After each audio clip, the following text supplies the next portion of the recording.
po si Alvin Dahan, 13 years old, taga Davao City. Bata pa po ako, iniwan po ako ng nanay ko. Dahil doon nagkasakit ang tatay ko at ang lola na ang nag-aaruga sa akin. Binuhay ko sila sa paglalabada ko para mapalaki ko ng maayos. Para matulungan si Lola, kumakanta ako sa plaza at binibigyan din ako ng pera para bigay ko sa aking Lola para may pantustos siya sa araw-araw. Sigurado akong proud si Lola sa mga nagawa ko dito sa The Voice Kids. Kaya gagalingan ko pa para sa kanya. Simula nung nakasali ako sa The Voice, natutuwa ako dahil yung tatay ko, pinapanood ako palagi sa TV. Ngayon ko lang nakitang masaya ang tatay ko. Ano naman ang mga naiisip mong tipo ng kantang gusto mong awitin?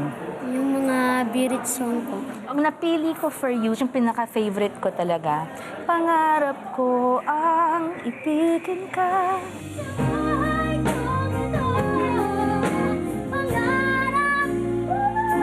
Nafi-feel ko, meron kang konting strain dun sa mataas. Alam mo na, relax ka lang.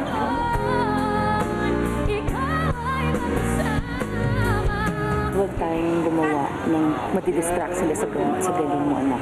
Ganda! Gamit ang galing na ibinigay sa akin ng Diyos, magpupursige ako para sa tatay at lola ko.